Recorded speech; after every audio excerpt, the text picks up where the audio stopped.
Hey everybody, welcome back to another episode of the podcast Strikes Back. My name is George and you're listening to the weekly movie show with the boys Connor. Hello. And Benny. Hello. Episode 175, we're here. Ooh. We've got some good stuff to talk about this week. Let's launch into what everyone's been watching. Benny, give us that list.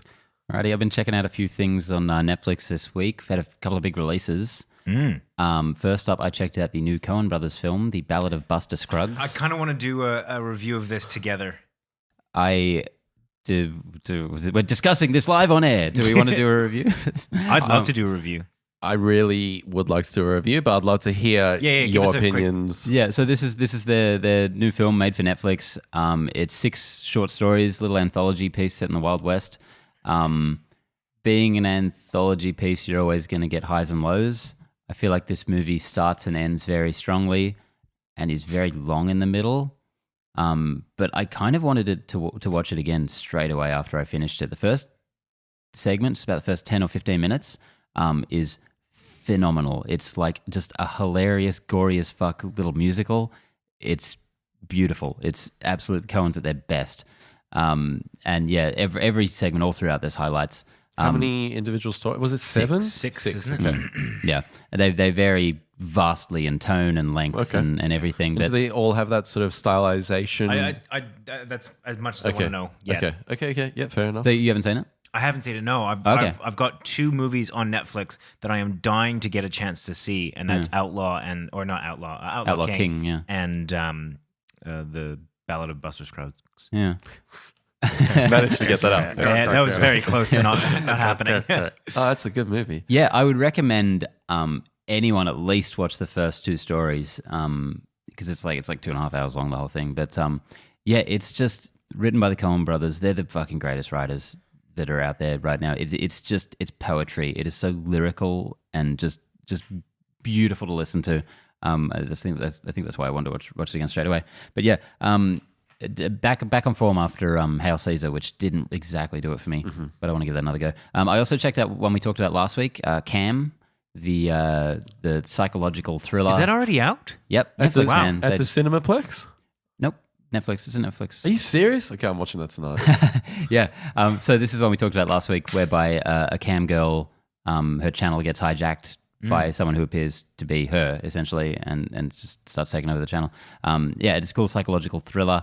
It was a good watch. It was definitely a sense of I hope this pays off because this is a crazy situation and it kind of hinges on how it ends. And I don't know if it exactly delivers a hugely satisfying punch at the end, but overall it was very, very engaging and interesting, and the premise it is left open enough to be just really interesting. Do you find that a lot of the times with horror films is the first 2/3 is where the meat and potatoes or even the enjoyment is, and then the payoff they always try is to neat bow tie and explain everything, and that's where it all falls apart for me. A lot of the time I enjoy the front end of a horror film more than the back end. So maybe you like this because it's very ambiguous. Like it does not put a bow on it at all. Like it leaves you completely in the dark in some aspects, and that is interesting because I think if they tried to explain this particular premise too much, it would have been ridiculous. But yeah, definitely worth a watch. Cool. Not as kind of stylish and snappy as the trailer was, but very good still. And I also checked out an Australian one from last year, I believe, Cargo, starring Martin Freeman. I almost put that on. Little zombie one, yeah. That was from this year, wasn't it? Sure. That's early this year. Yeah, it was a very low-key release. That's another one that I wanted to watch because we did watch the trailer for that, didn't we? Yes, we did. Yeah. Can't really recommend it. It's fine as zombie movies go. It's not a classic or anything. Doesn't really do anything new. Any like something unique about it or something? Yeah, I mean the fact that it's set in the Australian outback is the real kind of individual factor to it. Not the twist, but the hook. No, it's just the setting, and that alone is interesting. It makes it very different. There's a lot of kind of Aboriginal culture and people portrayed in it. And Martin Freeman's fantastic, of course, as always. But as always, yeah, just a minor one, a good one to chuck on Netflix if you're not going to be paying complete attention. Nice one. That's it for me. Cool. Well, last week in the question of the week, I got a bit of heat from my choice of the best hand-to-hand combat scene. Oh, you The didn't. Dark Knight Rises. You didn't. So I went and didn't watch the movie. I didn't watch the movie. Oh no. I went to watch the scene again, and I've got to say, it's not the best scene, but it's cool, and I get why. I know why I threw it in the mix, and I stand by it. Yeah. So I stand by more the Neo Morpheus decision. Anyway, the reason why I'm bringing this up is because I decided to watch a really cool martial arts film this week called The Raid. Oh, fuck yes. I'd never seen it. So when I was in Berlin, This has been on my list for so long. The Raid has been on my list, and I was in Berlin. I tried to dial it in, and up pops. We couldn't get to the English version. We couldn't get English subtitles going. I was getting YouTube. I was like messaging YouTube, like, well, where can I get this? They're like, nah, you're in the wrong region. So I watched it, and holy shit, what a film! Yeah. I mean, like. The hand-to-hand combat in this film is insane. Yeah. And the first thing I thought, funnily enough, was no wonder everyone was so disappointed by those guys in The Force Awakens. Yeah. Because like when you hear those guys going to be in The Force Awakens after seeing that film, the ideas that conjure is like popping off. Star Wars is getting real. Yeah, like that little dude is insane. Yeah. Anyway, mightily impressed with this film. Eco-wise or something. The sort of general premise is this sort of SWAT team has to It's get Dread. into It's this building. Dread. It's Dread. Did you yeah. ever watch Apostle then, No, I didn't watch Apostle. Ben? Yep. Watch it as soon as it came out for the review we were going to do. I don't think there's ever a chance of me watching Apostle. Oh, it's really, my cup of tea. really interesting, man. You should give it a go. I've got to do a really review should, with 'cause you. Give movies a go. Yeah. Watch a film, you Philistine. Yeah. No, that one's more just about I'm not a huge fan of like It's not torture porn. Just give it a go, man. it's not you're It's telling me it's not not torture How torture did you porn. get onto that from The Raid? because it's the same director. Gareth Evans. Oh, right. Now, Okay. check out The Raid 2 because it's one of the greatest sequels ever made. It is the Godfather 2 of action filmmaking. Okay. It's bigger and longer Yeah. and has this really cool story to it. It's just great. I got to say, with The Raid, there was some just real. You'll love it, man. The economy of storytelling, especially in the first act, is very, very sophisticated. Like you're just locked in with these characters, and there's just like one-liners, and you're like, wow, okay, this is reframing this whole situation for me. I'm not going to get into specifics there, but highly recommend it. Way better than the Dark Knight Rises fight scene. Yeah, again, I won't say specifically that bit when he's in the wall and someone's looking for him outside the wall. Fucking so tense. God. Yeah. Nail biter. Yep. Another one I watched this week was Kubo and the Two Strings. Very nice. My little bro came over and he'd never seen it, so I decided to really? get this in here.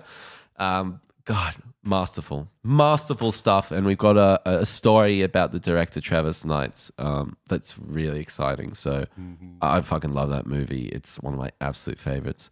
Last one I watched this a few weeks ago, but everyone's talking about this, and I have to finish this series. I rewatched episode 1 of Hill House, The Haunting of Hill House.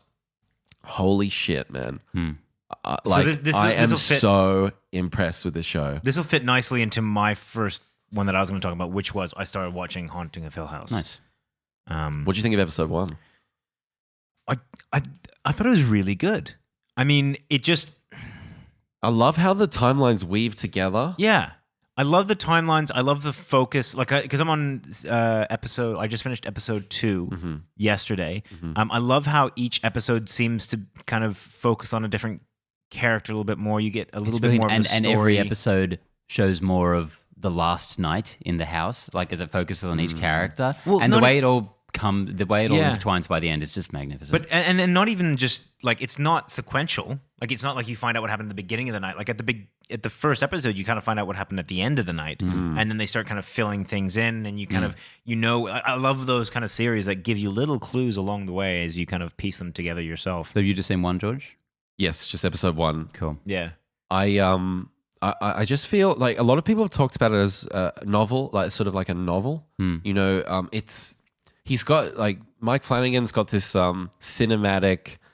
I don't know. It feels more like a movie than some other TV series out there. Totally. It's 10 episodes of a giant movie. Yeah. So they almost feel like little chapters of I know that's a TV series, but for some reason I'm getting a different feeling from this. I'm not sure. I can't put my finger on it. I've watched it twice, and I swear to God, I know you guys are not going to let me do this, but it's my favorite film of the year. Yeah. I stand by that. This is not a criticism of what you've just said, but I would say that this is the farthest thing from a film as you can possibly get, in that this kind of storytelling only works as a TV show. I mean, if you tried to make this into several movies, or if you tried to make this into, a movie or anything like that, it's not. Yeah, I think you don't get the depth of character. You don't get to take the time that you need to take to really develop the story and go into the back thing. So I mean, I think this is like a perfect use of the medium of TV or the TV show. I think that's why people are comparing it to a novel, because it has that longer form element to it. But it's a very cohesive, singular piece of and it's work. not like, I mean, they'll probably do a spin-off or a chapter 2 or some investigating something else, but it feels like that's the story, and we're not going to revisit these characters. They have confirmed we're definitely not going back to these characters, though. So that's awesome. Okay, that's really cool. It'll be some. If anything, it'll be something like American Horror Story. Which coincidentally, have either of you watched any of the seasons? Yes, I've watched two seasons. Yeah. Same. And I didn't start with season 1. I started with season 1, and that's all I watched. But I was really impressed with it. Asylum is. That's the one everyone told me was the best one, so I just cool. dived straight into that. So hopefully by next week, I'm all done with Hill House. Yeah, I hope as well. I watched it twice. I have to kind of. I have to find time that I can watch it, because I have a girlfriend that does not enjoy horror films at all. So it's kind of devastating. Yeah, I know. So it's that's one of the things that I have to find time. Scary, so look forward to that. The third episode. Yeah. Oh, really? Yeah. Text me when you watch episode 6, George. I will. And can I just say #Mike Flanagan? Yeah. Patron saint of the show. Haunting of Hill House. Also, I don't know. I'm not going to say I was forced to watch this, but my dad, we were over for dinner one night, and we were all kind of on Easy Rider again. Yeah. No, he's like, I don't know why, but we seem to be in the mood for a really shitty film, like, proper D grade. So we chucked on something called Zombievers. Oh, I watched that a few weeks ago. I'm not even sure I know how to describe that film. Is it a waste of time? Is it what? Is it a waste of time? I don't know. It's fun. I don't know how to you could probably spend that time, in a more useful manner. It's just a bunch of bad actors reacting to funky little zombie puppets. It's good. The best thing about it is the pun at the end. That's really it. That's not a glowing review.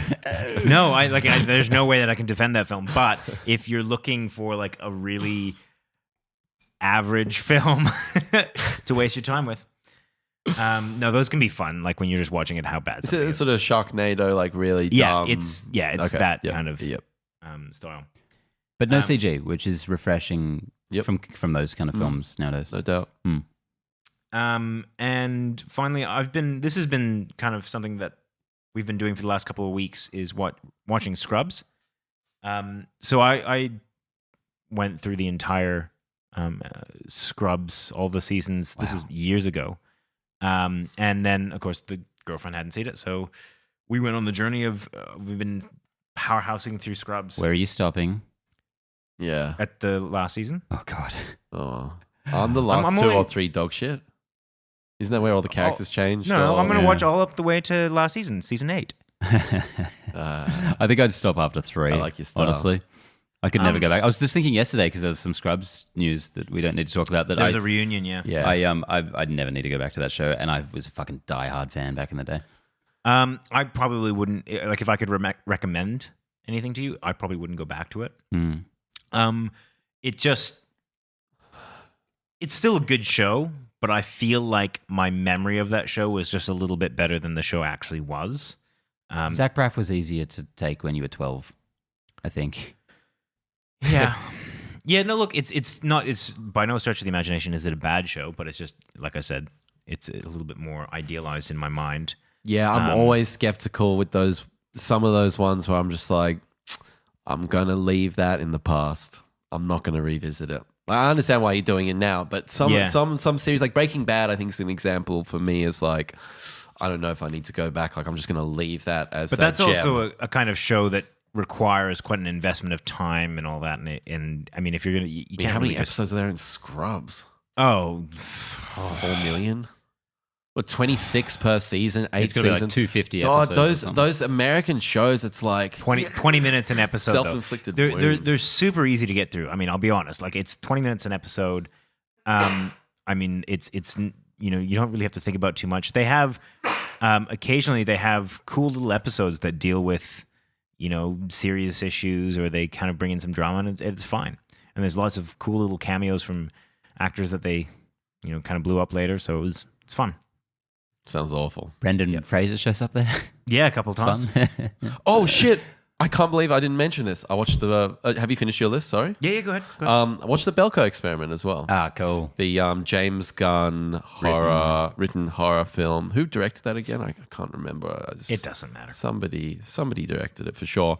This is the one where the office workers trapped in this building, and over the PA, they're like, you have to kill X many people or X many people die. When this came out, a lot of people sort of weren't that into it, I feel.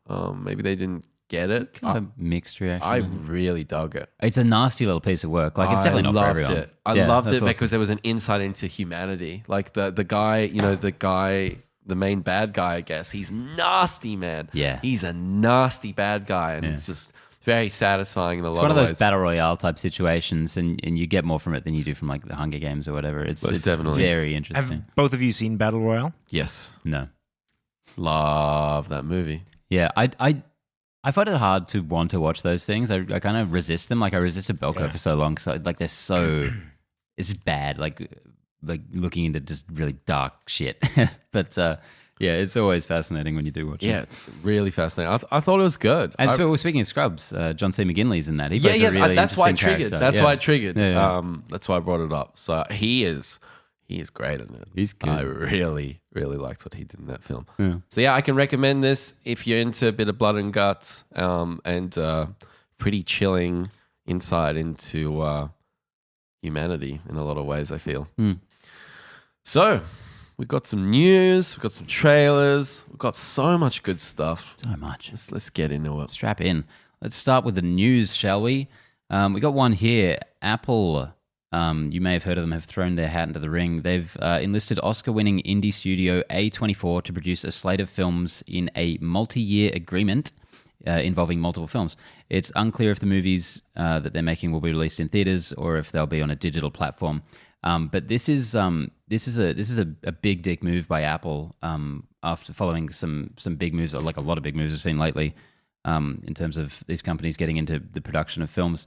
A24, if you don't know them, we talk about Blumhouse a lot. I don't think we've ever mentioned A24. They are unambiguously the best producers of films out there. I just to rattle off a couple. In the last few years, they made The Witch, Ex Machina, Moonlight, The Florida Project, It Comes at Night, and Hereditary. That's just a small chunk of the films they have. I put these guys in the same category as Blumhouse and Annapurna Pictures, just really high quality indie. Yep, like this is on like the ratio of like artistic merit to financial gain. Like, they're looking like only at making good movies. Like, they don't give a shit about quite clearly. I mean, if you look at their gross box office, at least in the US, I mean, barely any of these crack 10 million. Some of them I doubt any of them cost any money, though, at least, which is good. I guess that's how they keep doing it. But this is cool. So Apple was earlier in the year, I believe, considering buying A24. I think this is a better option because they're just going to be funding movies probably. And A24 can keep doing their own other stuff because Apple has that weird kind of like PG policy, like sex and violence is not their thing, and A24 makes like movies for adults. Like, so yeah, this is interesting. This isn't generally our area, but this is a big move by Apple, I think. I'm incredibly excited for this. I think we've talked. What got announced early this year was a TV series. It was that William Gibson sci-fi novel, and we were talking about that going to Apple, and you were Connor, you were quite skeptical on Apple getting into this game. This relationship gives me a lot more confidence of them getting into this whole new territory. I think I was a little bit skeptical about them doing it natively. with so little experience, I suppose. I mean, I feel like this is almost a direct retaliation to Manchester by the Sea, which is an Amazon production, which makes me feel as though that's kind of kicked Apple into gear, saying, all right, well, we can't just rely on this to happen natively. We need to get someone that knows what they're doing in here and kind of give us some hits on that side. Yeah, because Amazon's been killing it over the past few years with some really great films. This kind of ties into stuff we were talking about last week with Disney Plus and everything, because this move is potentially, I would assume, going to rob Netflix of a lot of really great movies. I assume, I feel like they're going to buy A24 down the line eventually, and well, that's only if they keep their exclusive content for their service. And at the moment, Apple doesn't have a streaming service for video. Yeah. And I think they're probably relatively safe for the near future. So even if they do buy A24, I don't think that will limit the content that you can get on Netflix, seeing as it's not a competing streaming platform. If it does eventuate, I'll echo the same concerns that I had when we were talking about Disney Plus, which is I think too many players in the game is a bad thing. And I think that, I mean, it's just, it won't be good for the consumer at the end of the day. Yeah, I still think competition's a good thing, because Netflix has been going on this tirade of just making mostly terrible films. And I feel like if there's if Apple starts coming out just making A24 movies, Netflix is going to be like, fuck, we got to make better movies. I think that Netflix's strategy has kind of come out of necessity. If I were Netflix and I had the option of spending a lot of money on, a couple of select properties, or just spamming the market left, right, and center, which is with as much, original content as I could, I'd probably go the latter, just in terms of a growth strategy and getting Netflix out there and pumping out a lot of original content. It's a fail fast strategy, see what was working, see what doesn't work, and reiterate. Yeah. Hopefully that'll evolve into something a bit better. I think it will. I think that Netflix so is beginning to. I mean, even if you look at we just talked about it last week. Yeah. Well, or the last month, like Hill House, Buster Scruggs, Outlaw King. I think that they are now coming into their own, where they're like, all right, we've splattered the market with this shit. Let's start putting out, kind of better content. But in terms of, if you talk about like competition, like I get annoyed as it is looking at exclusives with PS4, Xbox, and I mean, Nintendo, for what it's worth. Nintendo Switch, come on, bro. Switch. Give it respect. Fuck it. But I mean, like I mean, I kind of leave it out because it's almost a different platform entirely. Yeah. Like there's It's different, very unique compared to the other two. There's particular games that you play on the Switch. So I can justify having a Switch and a PS4, for example. But having a PS4 and an Xbox is like, that just seems ridiculous. It's too much overlay. And there's already too much. Can you imagine if there was a third one where you had AAA games coming out that you're like, well, I mean, this is now just, as a consumer, that's not reasonable for me to then get 3 devices and all that. I feel like if we start getting too many players in the mix with streaming, that's again what we're going to be looking at. It's just going to be, and quite frankly, this would almost be worse than having like multiple cable packages, because then you have to switch onto different UIs, and different platforms and different logins, just to explore different content. And that, as a user, is more of a nightmare than I am willing to deal with. As a user, I can definitely see your point. I'm thinking, though, as a viewer, the idea of these different producers acting outside of the studio system and giving creators more options could be interesting. Like the fact that the Coen brothers, of all people, have gone to Netflix to make this thing. I just think in a couple of years when maybe they have more options of who, like maybe there'll be like a bidding war on these properties, to just get to a point where these guys have like absolute freedom and the budgets they need. That could be really interesting, because like a lot of real heavyweights are turning to these guys. Spielberg apparently has signed a deal with whoever we're talking about. Who are we talking about? Amazon? No. Stan? Apple. Apple. Apple, yeah. The one in the story. Apple.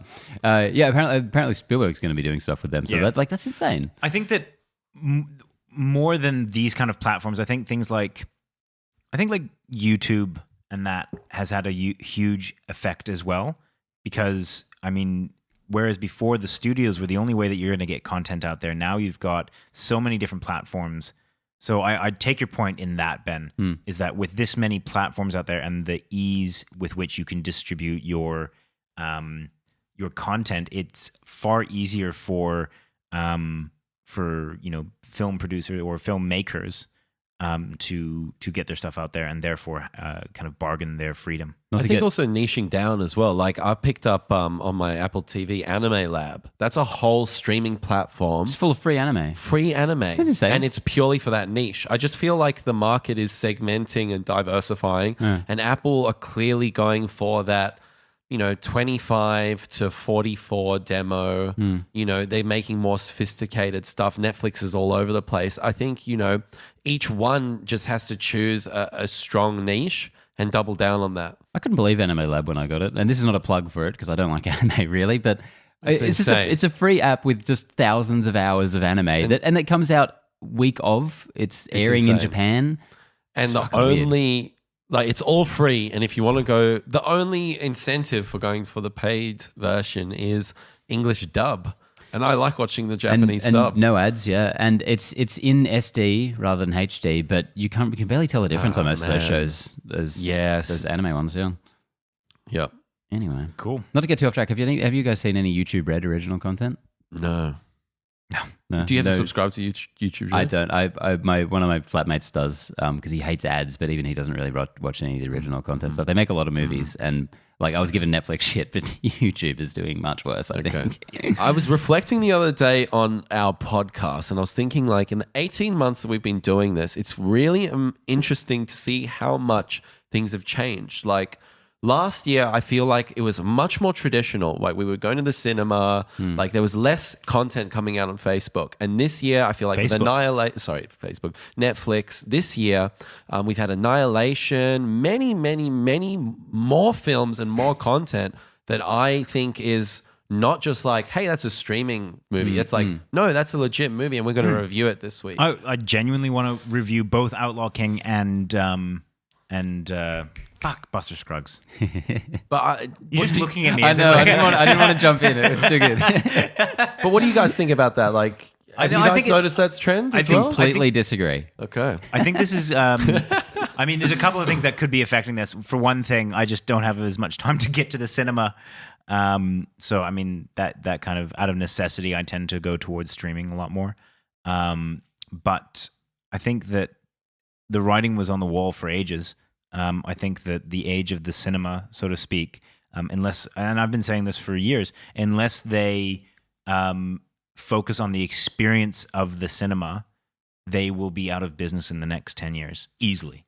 I mean, and I think that there's a lot of cinemas out there doing it, bringing in older films, having different film nights, making it more of an experience. Yep. Go to the cinema, check out, actual print. Well, curating, films. Yeah, and whatnot. That's something extremely interesting. Is the cinemas are showing old movies and the streaming services are showing brand new releases, like debuting on. Yeah, like in Netflix, I can't go watch, Donnie Brasco. It's not like going to Blockbuster and having all those old vintage titles. And there are genuinely still films that I enjoy going to the movies specifically for. I mean, if it's my go-to Don't example. say Fury Road. Yeah, that's exactly what I was going to say. Yeah, God. I'll pick a different one. If they re-release Blade Runner 2049, I'll be back in the cinema like that. I mean, that's a movie, and it's mostly to do with the sound more than anything. But like that's something that you want to be really immersed in and be there. Cinemas are having marathon nights. I think the Ritz recently had a Harry Potter one that went. God, that must have been almost 24 hours. 8 a.m., I think. Yeah, fucking hell. But I mean, like, that's the kind of shit that's going to keep cinemas going. And then, I mean, it doesn't surprise me at all that most of the content that we're getting that's new is coming out on streaming. Well, there we go. One word. Next up, according to the DisInsider, Disney/Marvel are looking at Travis Knight to direct Guardians of the Galaxy Volume 3. It's been like at least 2 weeks since we've talked about Guardians. We haven't got any comment from Dave Bautista on this, but so the director of Kubo and the Two Strings and a couple of other Laika films. And Bumblebee. and the upcoming Bumblebee, which I think looks pretty good. I don't think that's his film. I'm not gonna, let's be No, you honest with each other. can't. You can't just It's a studio. It's a studio. Let's watch the machine, movie, man. then we'll talk about it. See, that's such a cop out. I'm Is not- to say that that's not his I'm film. gonna go in and delete it from his Wikipedia. Yeah, like it's just like that's his film. He signed on to it. He directed it. Fucking deal with it, George. So Oh, apparently he man. was on the short list to direct The Eternals, which eventually went to Ava DuVernay. Now this is just a rumor, but that seems pretty... I think that's an awesome choice. As I said earlier, he directed Kubo and the Two Strings. Wow, I'm really not getting my words out this week. I love this guy. I think he has an amazing tone of voice, and I'd love to see him on this property. I think he is a good choice for Guardians. Artists still rather had Shane Black. Shane Black would be sweet. To be honest, I just don't. Shane know. Black for Guardians of the Galaxy. Are you kidding me? I'm so into that. We already talked about this, George. Yeah, I like, don't know. why not? I feel like Shane Black he's is a not little Travis more. Knight? He's a little more MA. He's a little. I think more, he'd bring a bit more edge back to the Yeah. characters in the franchise. I mean, if you think about it, Potentially. when Second movie was a Guardians cartoon. of the Galaxy was at its best, it was this kind of. I don't know if I'd necessarily see edgy, but it was something different, and it did have a little bit of edge to it. It's about outsiders, at least. About quirky. outside, and more than anything, it just had good banter. I mean, that was one of the main things you come out of the first Guardians About with. a is bunch like, of a-holes. fucking that's great. And I think that if anyone could write that kind of No banter, doubt. it's Shane Black. I have no idea if Travis Knight is capable of that kind of thing. I mean, He's a lot more earnest in his approach. he's done animation. He's worked with Matthew McConaughey, though, and I would love to see him in... Oh my god, that In character in Kubo is incredible. So good. I like cursed, just cursed that to walk character. this cursed land. I would love it if it was just that character. Yeah, seriously. But back on topic, I'm so sour on this whole Guardians 3 thing. Yeah. I don't care what they do with it. I'm so... Over it. I want Avengers 4, and then we'll see where we go from there. I'm not even thinking about this movie right now. It's What a it's a lot to clusterfuck. take in. To be honest, if they never had a Guardians 3 at all, I probably wouldn't be too upset about it. Yeah, Avengers Infinity War and this next one. I mean, Infinity War felt more like a Guardians 3 to me. you know? in a lot of ways. And to be honest, the only things that I'm really looking forward to at the moment are Captain Marvel and Infinity Wars 4. Infinity War. Avengers 4. Last week, I watched Avengers 4. You'd think I'd know what it's called. I mean, if I was really interested in Guardians 3, Travis Knight's all right, but he's, again, this is the thing, like, he's untested in this area. Yeah. And, I mean, I have no idea whether he's going to be able to suit the style of Guardians. Like, this is, that's just me. He's made amazing animated films, but so had Brad Bird, and then we got Tomorrowland. Yeah. Anyway, Just quickly, Infinity War's coming out on Christmas. Got announced today. Infinity Really? War's coming out on Netflix on Christmas Day. 25th December. Tune in. It's going to be there. Merry Is that Christmas. for- I was for very Aus- confused. Yeah, is that I'm for like, I'm pretty sure it Australia already or came out. for America? No idea. So this could be relevant for some people, It could but be half of you out there it applies to. Maybe it's not even true. What are your sources, George? Comicbook.com. Next up, Fantastic Beasts: The Crimes of Grindelwald has earned the lowest opening weekend in the history of the Harry Potter franchise. Don't miss our review, which is up right now. Yep. So we don't need to say what we think of the movie at this point, but this is not a surprise to anyone. I think the last movie was, I would say, a tepid reaction from fans, mostly. Stronger than I sort of, Yeah. yeah. Everything is. Yeah. Critics gave it decent reviews, and there's a lot of critics that. Oh wait, the it first one or the performed second well. one? The first one, and Yeah. it performed well. But it was definitely a more mixed reaction than the last few films it had in the franchise. Critics savaged this one, Yes. which makes it not surprising that it's had such a kind of a lackluster response. I don't find it surprising if you just even if it was pretty spectacular. This is what, the 8th in the series. It's It's 10th. Oh god, yeah, 10th in the series. It's Same director, David Yates. I feel like it needs a freshen up. Getting on. yeah. I don't want to say too much because I'm going to spill the beans for the review, but Yeah, but it doesn't surprise me just that this hasn't done well.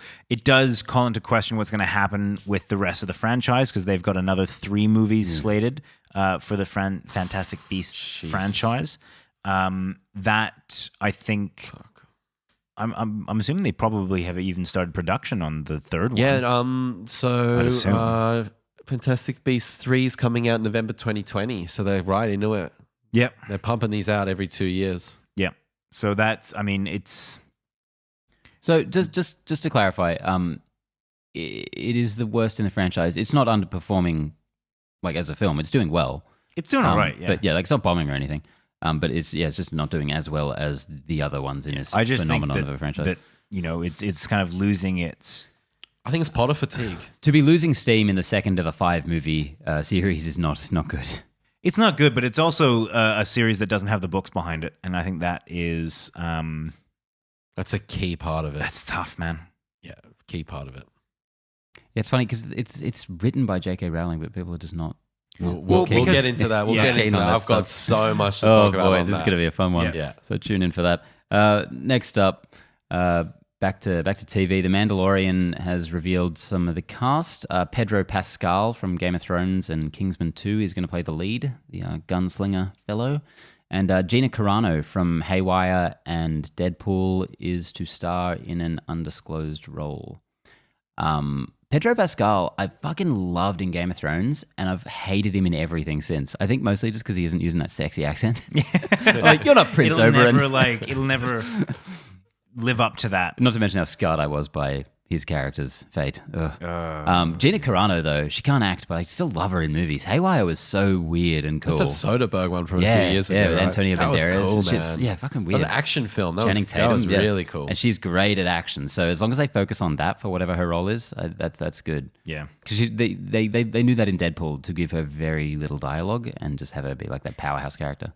Well, I mean, she was how they use most MMA fighters in films of like, you're there for a bit of brand recognizability and to look tough. If you don't have the charm of John Cena or The Rock, just, be the bodyguard. Well, and that's the thing. Both John Cena and The Rock belong to a group of fighters, I say in air quotes, that it's a performance. Like, I mean, that's just what it is. Yeah. Whereas, I mean, Gina Carano was not a performer per se. She was an actual fighter.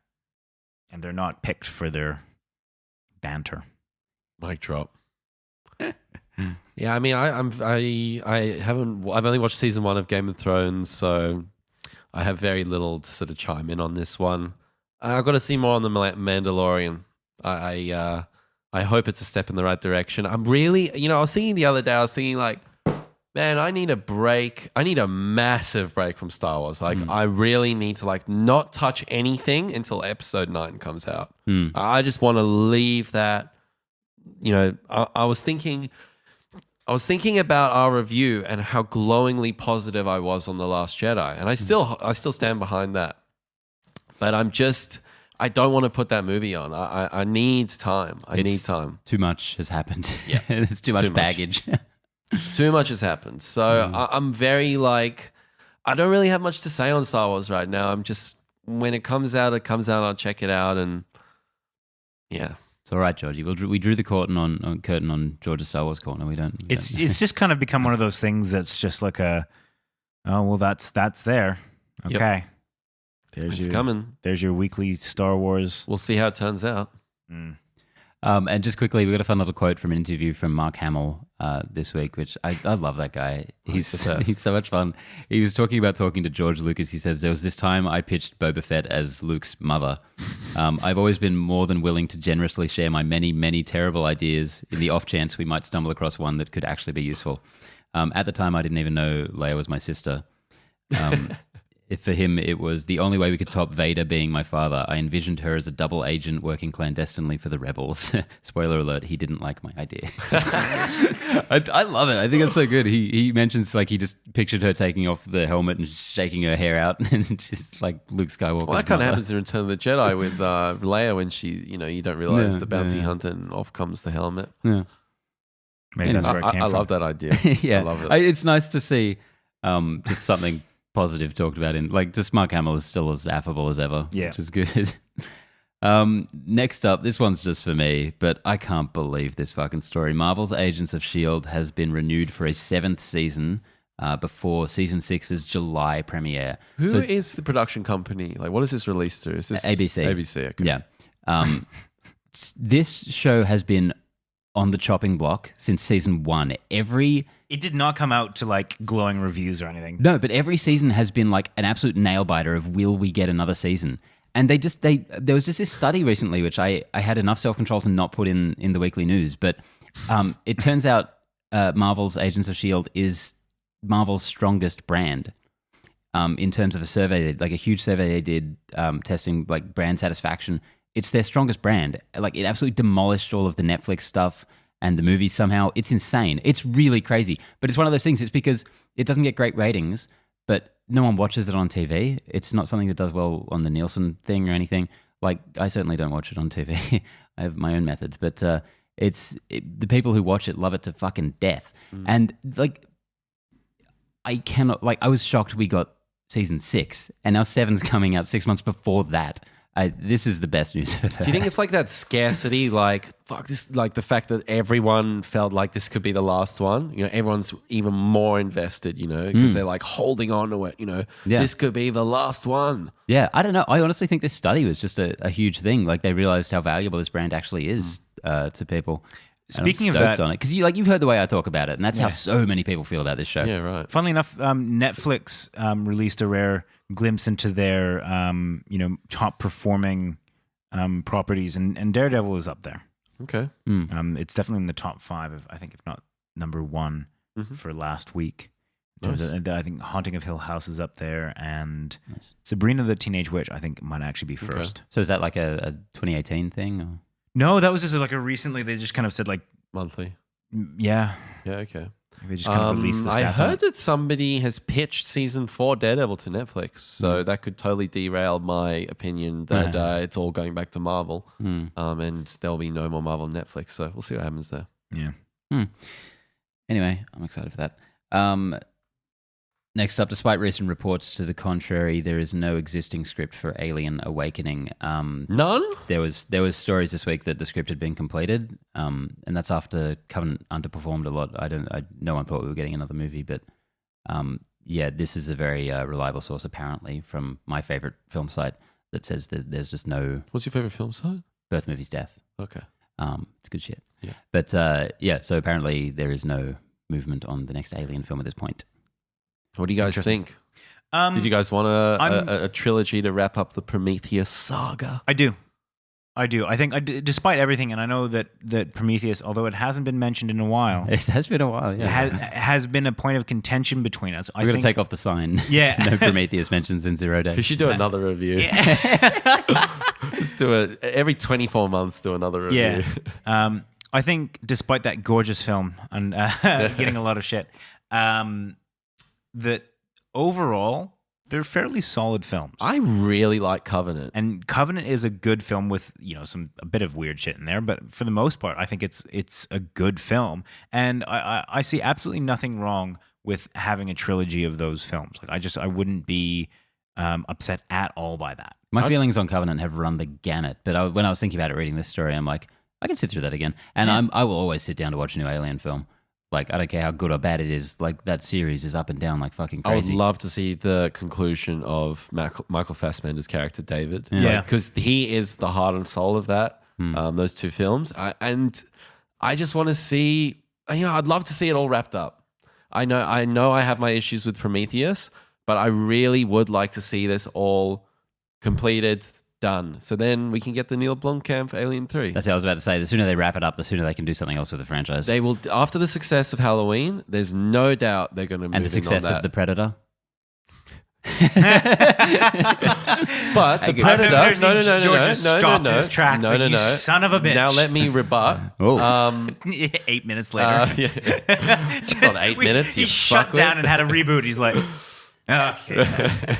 The Predator is not like getting rid of sequels and stuff. Whilst so you're talking about like I'm talking about Halloween, the latest Halloween. That one's done extremely well, and that is a direct sequel to the first one. Same thing that they're doing with this Blomkamp Alien 3. It's like ignoring sequels and direct I thought that sequels. had got scrapped ages ago. It did, but it's still lurking around there. Sigourney Weaver's done the rounds again. You know, film execs, they would still be open to that. Yeah, bubbling, but man, you know it's what? I bubbling. don't want that.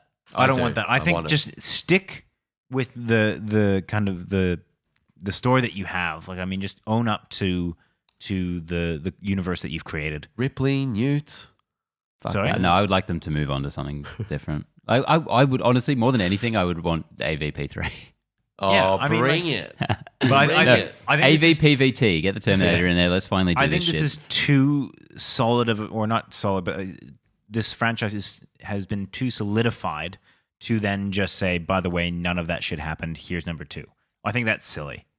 It But makes nobody sense. likes any of the movies after Aliens, so I think they could fairly easily. I mean, they could do if they it. lent into it and been like, you remember all these movies? They were huge movies. You hated them, so we're just getting rid of them now. Yeah.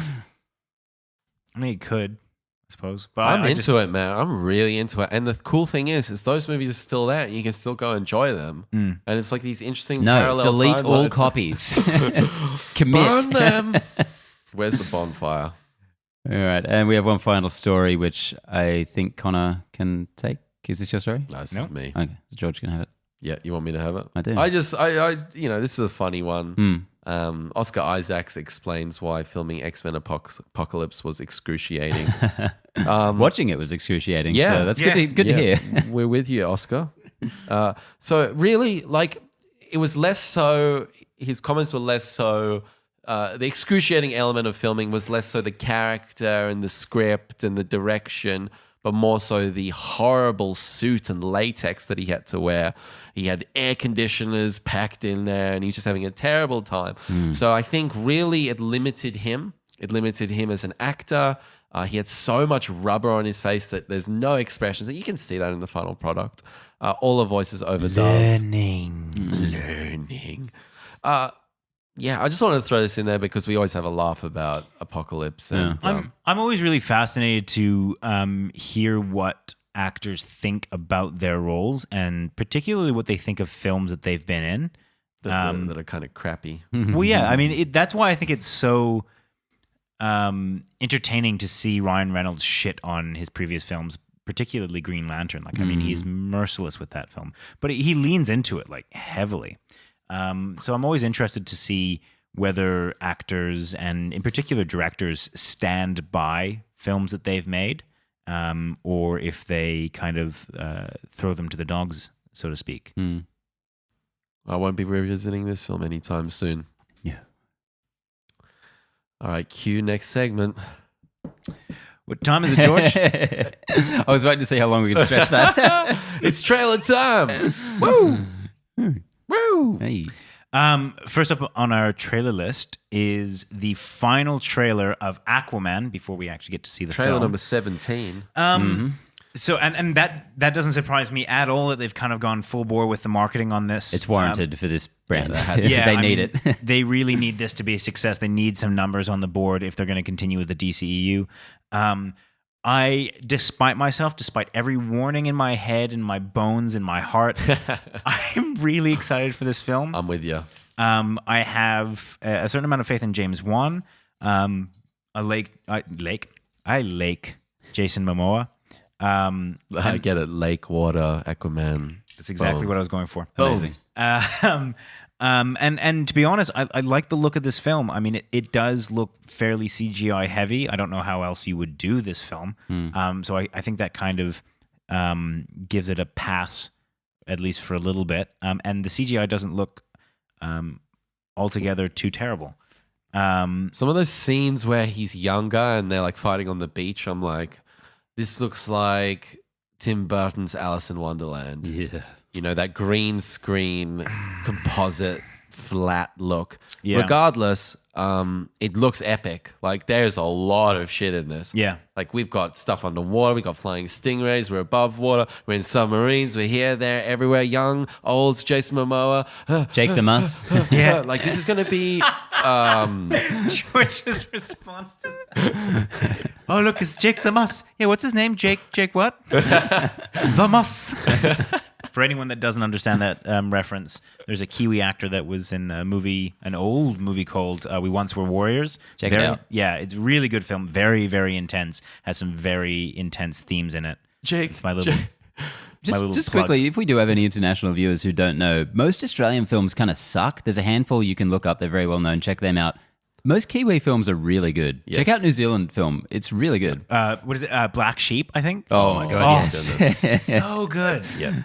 It's just like fun genre films. Like in New Zealand, they'll go out of the box. Here, it's just like They've got a Aussie great drama. sense of humor. Well, I think like They think they're up there with like the New York Film School and we. Maybe Aussie ones or drugs in King Cross. Yeah. God, it's so drugs boring. and rape. Fucking Aussie. He hit me. He hit me again. Get out. God. We should. You know what we should do? We should do a little trailer for like a stereotypical Australian. Hell yeah. That'd be fucking Yeah, hilarious. if you're looking for a good Australian film, Animal Kingdom is probably the first Australian film that I watched. I was like, actually, that's not bad. What else you got there, bro? That's it. Yeah, that is. I've got to say that's all of them. That is a killer movie. So at any rate, what this kind of the hecticness of it kind of reminds me of a trailer that you might see for Fast and Furious, which I feel like that he might lean into, like just big action scenes, lots of ridiculousness, just really lean into that, and I think that could really, I think that could be good. I think that if this is more Fast and Furious and less dark DCEU, Batman versus Superman, then I think DC might hit its stride. In addition to that, the music in the trailer is really hectic. I love the theme. Wouldn't that be crazy if Anchorman,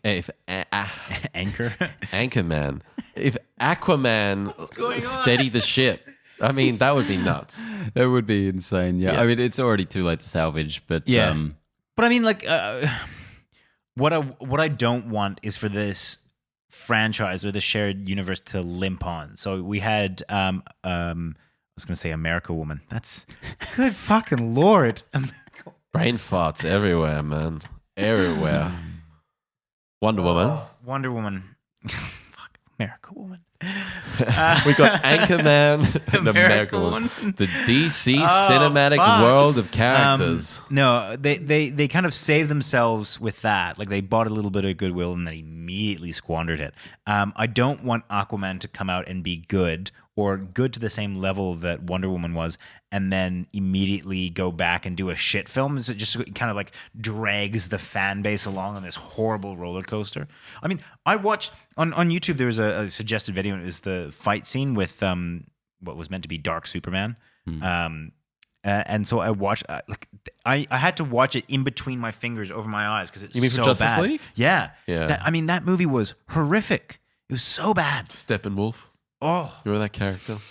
So yeah, I hope that this is good and then continues and is not just this kind of like bait that gets us to come back onto this train. If any significant portion of this film in any way resembles the Atlantis scene from Justice League, the whole thing's fucked. It's done. Yeah. It's cooked. But this trailer looks good against, all. I think the one thing that we can rely on is that if this movie is shit, we will be merciless with it. Yes. Yeah.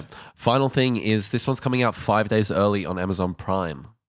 Really interesting move there. Wait, actually? Yes. Is it really? Yep. What? Yep. What? Yeah, you didn't get the memo? How is this not the first story we talked about? What? Are we still talking about Aquaman? Did I black out? Come on, boys. This is insane. Okay, here we go. Aquaman. Yeah. Amazon Not the Prime. DC streaming universe? That the premium tier. Nah, they couldn't get Aquaman for that premium shit. Amazon Prime members can see Aquaman a week early at cinemas. Okay. All right. What the fuck is going on here? All right. Okay, Is that also That is for headline Australia? reading at its finest. what a skim. That's still very interesting. Oh, yeah, and not quite as it's interesting. one showing. It's not It's on December 15th. Come if you're an it's not So like that is exactly why I didn't put it in the headlines. That was almost a huge story. that's what I was like, how are we not talking about this? What the fuck is going on?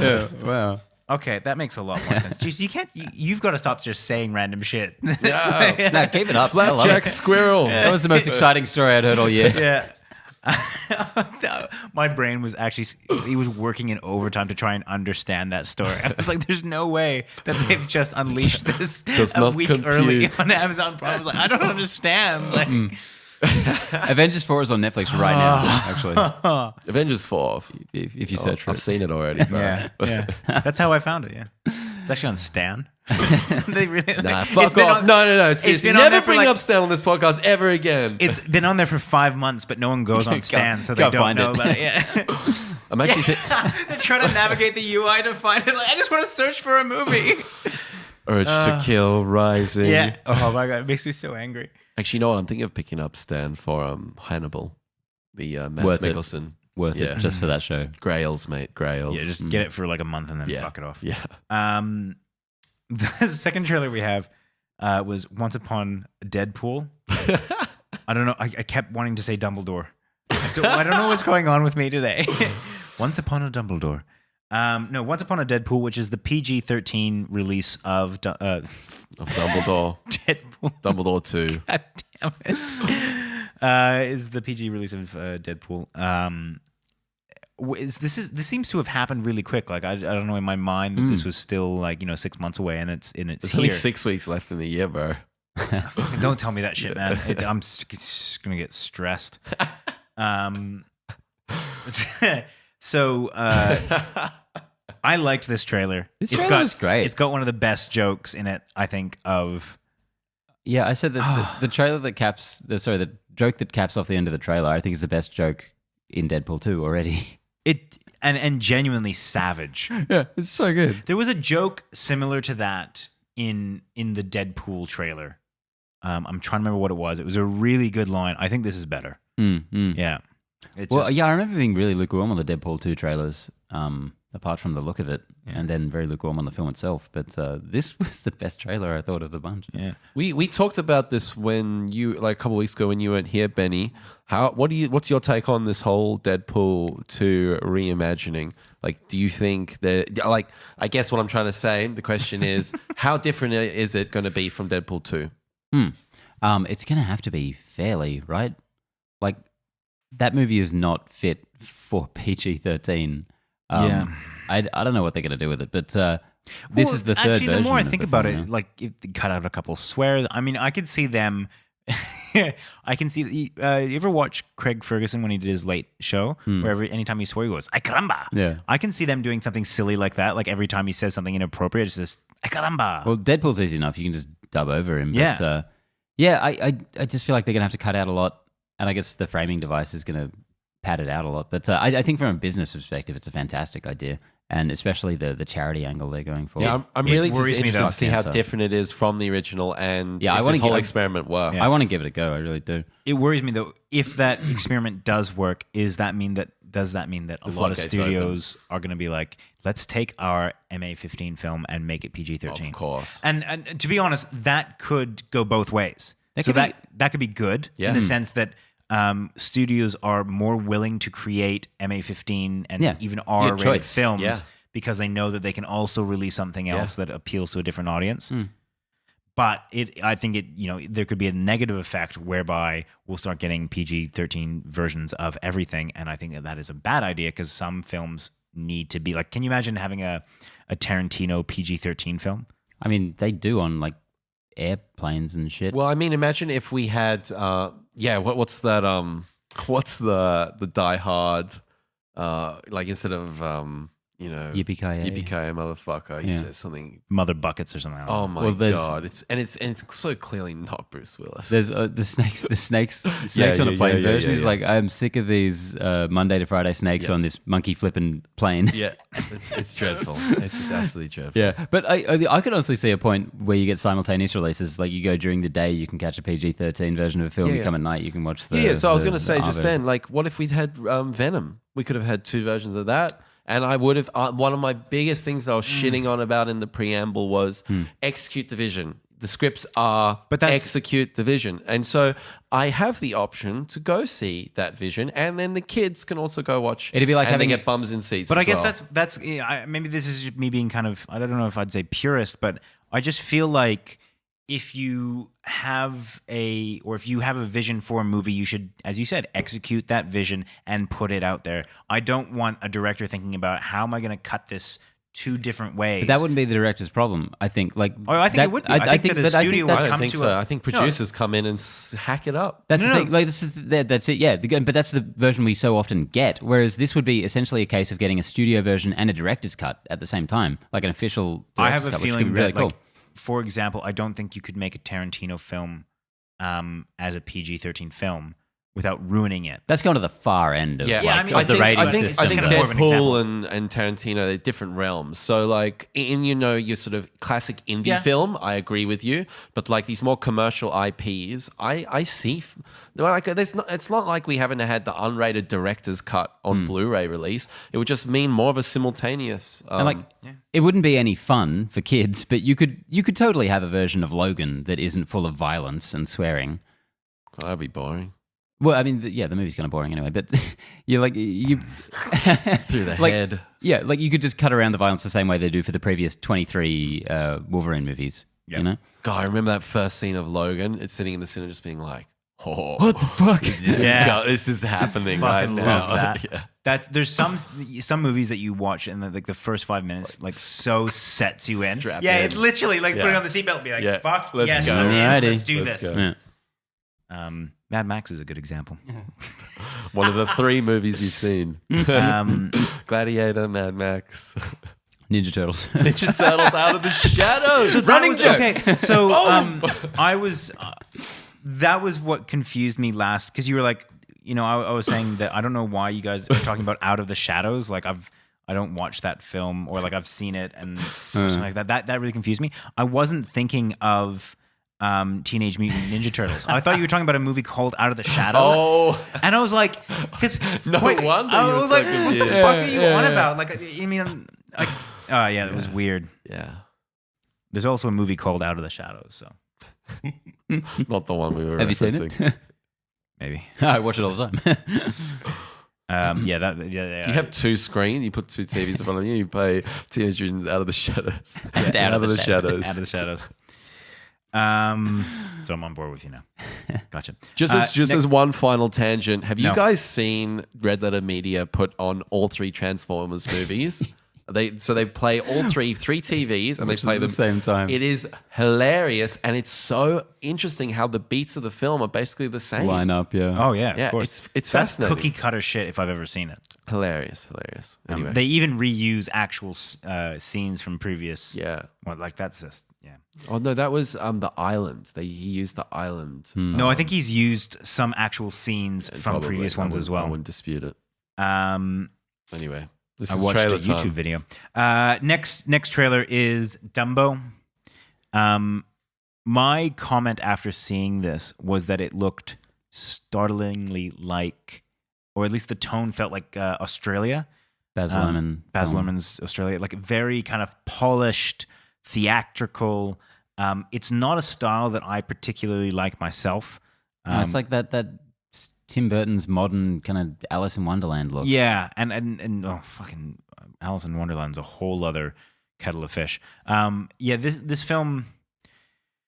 There's I'm 2 not reasons, around it, yeah, man. I'm not around it. Around it, huh? There's 2 reasons I don't like it. One is just the tone and the feel of the film is just ick to me. Like it doesn't grab me. It doesn't interest me. There doesn't seem to be any kind of it's There's just no kind hook. of meh. There's no hook. The second thing is that I don't like the rampant commercialism around it. That is to say that Disney is just taking a bunch of nostalgic properties that they made 20, 30 years ago, however long it was, or 40 years ago, and just like making live action films out of that. And they're pumping them out like 2 a year. And I'm kind of to the point where I'm like, oh, I don't like this. I'm not interested in this. There's one movie that I'm interested in seeing, that's Aladdin, and I'm pretty sure they're going to fuck it up. Mm-hmm. That's it. I mean, like, I don't want to see every single property under the sun. Yeah. And if I had if I was given the choice of not seeing Aladdin, but not seeing any of them, and not having any of them, or seeing Aladdin with all of them, I'd say fuck off Aladdin. I'll have none of them. I'll just keep my perfect little 30 odd Disney classics. Yeah. I'm such a big animated Disney guy that these movies kind of fall into two camps for me. One is the movies I didn't grow up on or connect to too much, and therefore don't really care about, and see them exactly as you see them, as just these cash grab kind of shitty remakes. And the ones that I know word for word, song for song, and it is actually painful for me to sit through because it's not the original. So I hate all these fucking things. I thought Cinderella was pretty good, but the rest I do not like at all. I don't know why, because I love Aladdin, the old animated Aladdin. But I feel like there's a story in there, like there's a certain amount of grit, and I could see Aladdin as a little bit of I hate using the term, but like a bit of a darker and grittier story, whereby I think that could be really interesting. The rest of them I have no interest because I just don't find there to be something like, I don't know, it doesn't jive with me. But yeah, and that's weird, and it's almost me. I think it's something that I think I want, that when I get it, I will be horrifically disappointed. But yeah. Yeah, as for Dumbo, I saw the trailer getting shared around a lot, like, oh, get the tissues, this is going to be so sad. I'm just like, fuck off. You're being manipulated. Yeah, if you want to, yeah. I have no time for this. I do think it's an interesting choice to not have the elephants talk like in the original, because the Jungle Book was full on talking animals and stuff. It just seems such an uninspired choice of bringing Tim Burton into this. I'm not liking the aesthetic at all. I'm not even that big of a Dumbo, the original fan. So really, there's nothing in here for me. If they wanted to make this interesting, they should have gone like full fucking trippy. Because I remember almost being scared by Dumbo when I was a kid. Pink elephants on parade. Yeah, the sequence when he gets drunk and terrifying goes insane. Sequence. Yeah. I guarantee there's going to be a version of that in this. It's probably going to be pretty interesting with Tim Burton. I guarantee they won't have a version of the crows, the incredibly racist crows from the end of the film. Yeah, they're bold choice if they do though. They're a little snapshot of the time, aren't they? Oh yeah. All right. Well, next our trailer is Alita, Battle Angel. So before we start dumping on this, I quite like this trailer. So do I. Yeah. Yeah. I think it was mostly. You go. Sorry, you I think it was mostly just the music. I like that style of trailer music, and it kind of got me on board. I thought this is such a weak trailer in terms of really a through line of the plot. I mean, yes, she's a robot, her father figure. We've got this other element of the aliens. So There was aliens? So wait, whatever those cyborg, whatever those other. Sorry, do you want more plot or less plot? No, I just wanted a storyline. I didn't want plot. I just want a storyline. I want a through line. I want to see something there. And for me here, it's like there's nothing for me to grasp on. I totally disagree in that. I mean, I think that when we get too much plot, our main criticism of trailers is often to say, and this will come into play later on with a couple of the trailers that are coming up, that this is too much plot.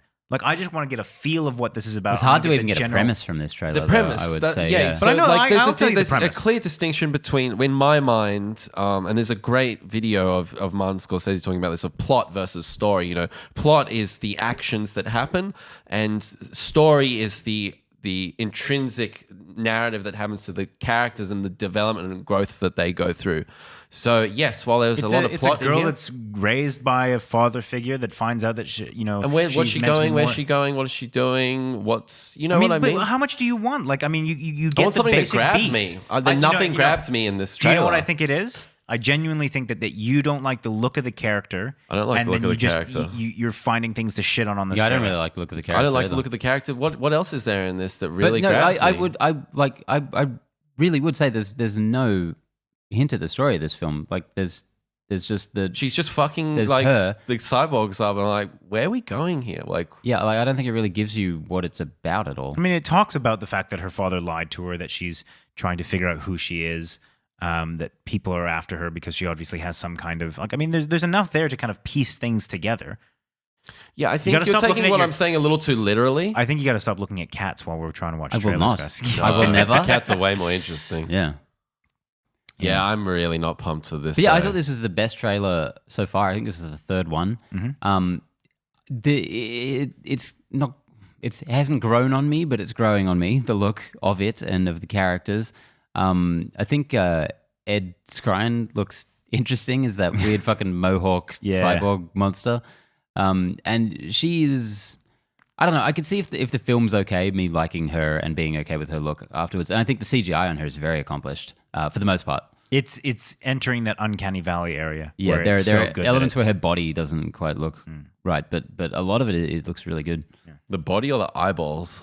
I mean, the eyeballs always look weird, but I think that's more a design thing than the actual execution. It's a choice that they made, and I don't think it was a choice that's going to pay off. Yeah.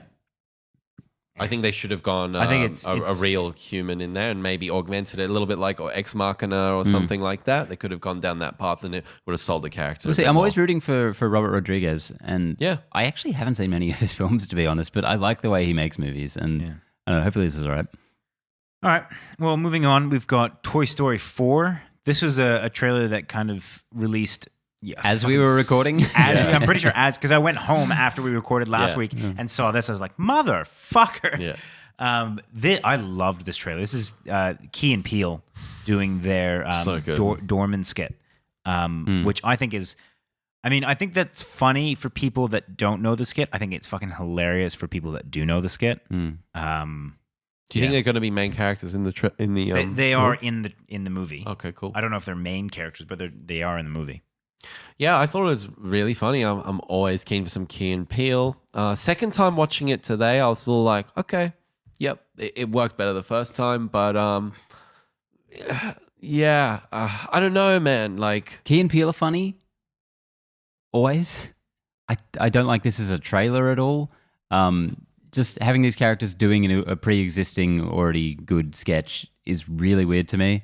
And like Ducky and Bunny, I thought congratulations, Pixar, you fucking nailed it again. I thought the animation on Bunny was fantastic. It's good, it was great, He had a lot of life to him, and the way his ears went up when he was doing To Infinity and Beyond. But am I wrong in saying, do you guys disagree that the worst part of the trailer is when the actual Toy Story characters show up? And then it's like, I was I was paying very close attention to something that you mentioned last week, which was how they're almost going for more of a human aesthetic with the way they move, as opposed to toys. And I feel like that's in this trailer as well. It's just, I don't know about Toy Story 4, man. We'll see. It's such a, I mean, we say it every time we talk about it. It's such a risk. We'll see how we go. Second last on our list is The Intruder. Dennis Quaid. I mean, right off the bat, I'll say that this trailer annoyed me because it gave away way too much of the plot. We're into the third act at the end. Oh, at least. I don't think this is a movie you give a shit about the plot, though. This is a movie you go to watch Dennis Quaid act hilariously in a really stupid... I can't believe some of the shots they put in this trailer. I kind of liked it, though. He looks demented. I know. I think this is a movie you're going to watch just to see Dennis Quaid be nuts. Yeah. Because fuck Dennis. Well, I mean, like, why fuck Dennis Quaid? That's not what I was trying to say, but also fuck Dennis Quaid. I was like, wait, what did it say? Is he unpleasant or something? No, he's the poor man's Kevin Costner, and Kevin Costner kind of sucks as well. That's so needlessly aggressive against Dennis Quaid. He's always in such shit movies. I don't know. It's when you don't go out and see a movie and Dennis Quaid pops up in the opening credits. Like, oh fuck yeah, I'm in for a good time. It's a new Dennis Quaid movie. Oh yeah. No, I like it when those kind of B-rate actors pop up in films and give earnest and good performances. And I think, to be honest, I think this is him just kind of letting loose as a bit of a weirdo, and I kind of like that. Did you say B or D grade? C grade, D grade. I don't know. Z. It's pronounced Z in Australia, not Z. I actually, just to his defense, I really liked him in Kin earlier this year, which I assume you guys didn't see. The sci-fi one? Yeah. No, I didn't see it. He was good. He had a brief role in that. He was very good. But this looks like some insanity. Some old bullshit. Yeah. I think you're just being pessimistic. I think I'm being very positive. I think it looks fun. Oh, you are. Old Grumpy McGee over here isn't. Grumpy McGee says, gives one huff out of 5 huffs. You get one Kieran side. Is 1 huff better than 5 huffs? It's all up to interpretation, my friend. All right, well, let's move on before he gets too upset. The final trailer is for The Informer. Giving me such Which one's dirty that eyes. one? I get one a week. I was looking at the cats. I get one a week. I The didn't say Informer is this. the one about the FBI informant. I liked this one. Ooh. Jesus, you lit up. Oh. You know what I liked about this one was the fact that, normally it's like the gang versus the police department. And I liked that this one, there was almost like a three-way with the gangs, the FBI, and then just the police department. And I really, really like there's an interesting sort of three-way there. Three-way. I'm saying three-way. Trichotomy. This coined on the podcast. I've been very bad about actually seeing films this year, as you may have noticed. I've stepped up my game. Yeah, but one of the ones that I wanted to see that I haven't seen is Shot Caller, which I think it might even been last year. It's I've never even tried to pronounce his name. The Game of Thrones dude, Nikolai Coster-Waldau. That's the one. Shot Caller, I believe it's called. Oh, is Shot that him Caller. in prison? Yeah, I've it's a heard prison about one. that, yeah. So it's meant to be really good, and I don't know why, but I was like, I felt guilty for not seeing that one, so I was like, I'll watch this one to make up for it. Oh, I could just watch Did Shot you Caller. say shot caller? Yeah. I thought you were saying shock collar the whole I time. thought you were saying shock I collar. repeated it like Shot Caller every time. I was like shock collar. Google's like, did you mean shot caller? I was like, yes, Google. On you go. Yes, of course, that's what I meant. Okay. Yeah, so I think this has a cool premise. Once again, I think it gave away too much. Oh, it's got Joel Kinnaman, doesn't it? I remember some of this trailer. Yes. I really like him. I really like him as well. Really good cast in this. Yeah. We got Clive Owen and we got Rosamund Pike. Really good cast in this. We got Clive And we got Owen Common. and Anna de Armas from Blade Runner 2049. Yeah. She's cool. She's got some curly hair. Great actress. Yeah. But, Weird perm. I didn't recognize her. Yeah, or my main criticism was that it gave away too much. I feel like I know too much about the Me. I'm always rooting for Kinnaman. I want him to get I've got a real soft spot for that RoboCop remake. So Yeah. I hope this does well. Hmm. Well, let's cap it off. Question of the week. And since we've got our Fantastic Beasts review up right about now, Fantastic Beasts 2, I should say, we're going to have a Harry Potter themed question. And that is, what is your favorite Harry Potter movie and what is your least favorite? Ooh. So, just an FYI, Connor and I are the Harry Potter fiends. Benny, you're a little bit here and there. Hey, Why don't you go first then? take it or leave it. All right. My favorite, and this is my answer, so I'm going to do it however I want, okay, is Deathly Hallows Parts 1 and 2. I'm combining them. I'm saying that's my favorite one. I just love the aesthetic of those films. Gorgeous films. Yeah. Yates had just gotten to this point with where they'd collected all these amazing British thespians, and I always can never get out of my mind the beginning of Part 1 with Bill Nye, where he's, these are dark times, Well, there's even- no denying. And then when you have Beginning of Part 2 is equally as. is that the Death Eater together, or is that the first one? I don't know which No, one I it think is. the first one is where they're all marching into Hogwarts and it's just Snape and there's that kind of eerie singing on top of it. Isn't that Half-Blood Prince? No, that's the beginning. Maybe that's what I'm talking about. But anyway, That's number two. That's number two. the last Yeah, four yeah, blend together to me so hard. But I also love the scene with the Death Eater gathering where it's Voldemort. He's just like, Severus, we saved you. Oh, yeah. It's also beautiful and amazing. You know those shots with like Dobby on the beach. It's fucking gorgeous. And also I guess I'd never read that book. That was the only one I never read. So that was kind of the one where I was like, oh, I don't know what's going to happen. Like the ending of that movie, shooting the Elder Wand into the air. Just really cool. That's probably the most striking of that franchise to me. Least favorite, I'm going to pick a very odd one, and I've only just decided this. I probably have a very different opinion any other time, but I'm going to say Goblet of Fire because that's just the most overdone to me. I'm just going to throw mine in there. That's my least favorite as well. Mine as well. Wow, okay. Yeah. I've sat through that too many times, and I feel like it's one of the really hyped up ones. So rushed. Like Goblet of Fire was the one where she went from 300 odd pages to 600. It got more dense, and they decided to race through it too fast, and the pacing of it is just fucked. It's bizarre. Yeah, it's not a well crafted film. I thought I was going to cop flack for that. No, seriously, Cool. it's by far. I think it's easily the worst. I will say though that is the ultimate dragon design put to screen. Very cool. I think that is one of the best sequences. Not Rain you of get. Fire? That's another huff. Or more like a Yeah, that's a ka. That's a ka. yeah. So Goblet of Fire, man. That was always like it's everyone's favorite book in a lot of ways. And It's such a good premise for that book. yeah, and then the movie just did not deliver, especially after Prisoner of Azkaban, which is just spectacular. Which I will say I think is the best film in the franchise. Not my favorite. That kind of leads well into mine. I think my favorite is probably Prisoner of Azkaban. For a couple of reasons, I find it very difficult to separate the books and the films in terms of how I feel about them, and that's the movie / book that seem to kind of sit on par with each other almost. Yeah. So I think for the books, it's 3 and 7 that are my favorite books. You like 7? The last book? Really? Yeah, Okay. I love it. Okay.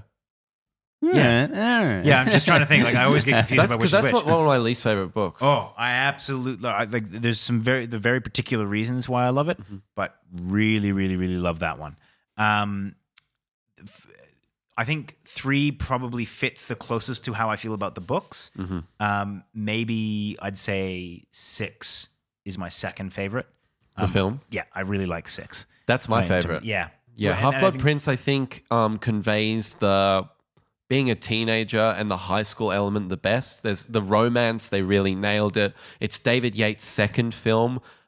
So he kind of, I don't like Order of the Phoenix that much. Goblet of Fire and Order of the Phoenix is like kind of like that middle part of the series Lost that I middle really area, don't yeah. like those ones. Is 6 and then sorry, Yeah. interrupt. Is 6 the one that ends with the fight between Dumbledore Yeah. and Voldemort in the Ministry? No, that's 5? Oh, that's 5. Okay. Yeah. Which- 6 is where, Snape. I got real hazy on the franchise at that point. Yeah. Okay, yeah. 6 is very cool. I think 6 is probably one of the best films.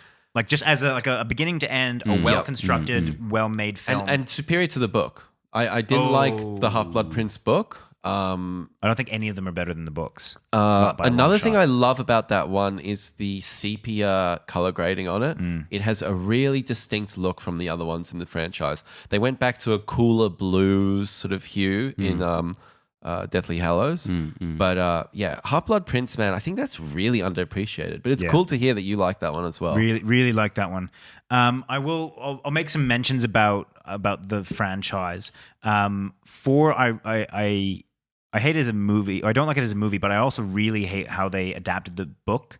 5, there's another huge issue I have, was that fight at the end with Dumbledore and Voldemort. There is a absolutely massive missed opportunity. What was that? So in the book, I think they fucked up the character of Dumbledore right throughout the movie. I think they did Let's horrendous get into things this with him. again. I know that's my biggest gripe. But the end fight in the movie, I know why they did it. They made this spectacular, like waving wands at each other, and it's a big fight, and there's lots of effort. Whereas in the book, Voldemort, throws a spell at him, and in the book it says that Dumbledore literally like twitches his wand, and you hear this massive bang, and as he's walking by, like there's zero effort. It's just kind of. It said more about Dumbledore and conveyed more than a big fight ever could, and I feel like that was such a missed opportunity, and it was this kind of sloppy filmmaking of bigger is better. And then finally on the last film, I think that the missed opportunity of delving into Dumbledore's backstory is unforgivable. But bro, we got Fantastic Beasts. It's all good. Good point. We're getting it now. You've got I Jude take it all Law's back. I take it all Dumbledore. back. Yeah. So it's sweet, man. Yeah. No, I just think that in the book, the character development that you have in the last book is so utterly spectacular. Yeah, it's amazing. And that's why it's it Okay. might be my favorite book, is just because It's brutal. It's brutal. And it kind of, for me, it elevated her writing. Like it just, I kind of felt in awe. Like the first couple books are relatively simple. She gets a little bit darker, but that last book, she really kind of pulls out all the stops. I love the perspective change in that Yeah. one. You've had this perspective on this man, and it's completely upturned in that last book. I will say quickly, I do have a real soft spot for Chamber of Secrets. I was just about to say the first 2 movies suck pretty hard, eh? I love Gilderoy Lockhart. What's his name? Kenneth Branagh. Kenneth Branagh. He is pretty I spectacular. love his character. I don't know. I just have a soft spot for that one. Yeah. I really enjoy that one. That's fair. So do yeah, I. 2 and 3 are great. 4 and 5 kind of stumble, and then it the last Yeah. 3, 6, 7, and 7 Part that- 2, really strong. I used to when I worked at the cinema, I used to come into the beginning of number 8, and that first 3-minute scene, or even that first 15 seconds, where it's just the kind of eerie noise of the students marching into Hogwarts and Snape looking at them from a tower. That got me every time because it was so impactful. Well, there we have it, guys. Another week wrapped up. Don't forget to listen to our Fantastic Beasts 2 trailer. Give us a like on Facebook. Give us some lice. Give us some hair lice, and... also listen to our Fantastic Beasts 2 review, because that's going to be a big one. Yep.